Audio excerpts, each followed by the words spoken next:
গুঞ্জনটা আগের থেকেই ছিল, সাকিবের পর মাহমুদুল্লাহ রিয়াদও নেবেন অবসর। টি-20 থেকে অবসর নিলেন সাইলেন্ট কিলার খ্যাত বাংলাদেশের অন্যতম সেরা ফিনিশার মাহমুদুল্লাহ রিয়াদ। দিল্লিতে ভারতের বিপক্ষে দ্বিতীয় টি-20তে নামার আগেই জানিয়ে দিলেন ভারতের বিপক্ষে সিরিজই হতে যাচ্ছে তার ক্যারিয়ারের শেষ টি-20 ম্যাচ। রিয়াদ মনে করেন এটাই তার ক্যারিয়ারের সেরা সময় বিদায় নেওয়ার জন্য।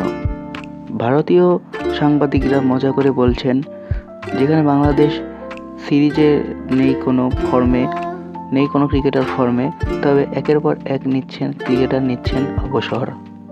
এটা তাদের কাছে লাগছে হাস্যরসিকতা। তবে সাইলেন্ট কিলারের বিদায়ে আবেগপ্রুত হয়েছেন বাংলাদেশি হাজারো ক্রিকেট ভক্ত।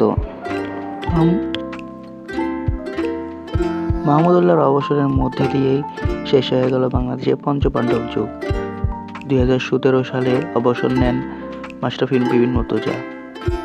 তারপরে 21 সালে এসে অবসর নেন মুশফিক ও তামিম ইকবাল।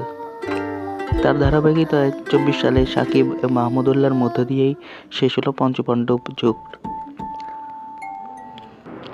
নিজাম ট্রফিতে ম্যাচ জেতানোর মতো স্মরণীয় মুহূর্ত রয়েছে মাহমুদুল্লাহর, যেটা তার ক্যারিয়ারের সেরা মুহূর্ত মনে করেন মাহমুদুল্লাহ রিয়াদ। এখন পর্যন্ত শতাধিক ম্যাচ খেলেছেন মাহমুদুল্লাহ, করেছেন 2000+ রান, নিয়েছেন 50টিরও বেশি উইকেট। বাংলাদেশের ক্রিকেট ভক্ত মনে রাখবে সাইলেন্ট কিলার মাহমুদুল্লাহ রিয়াদকে।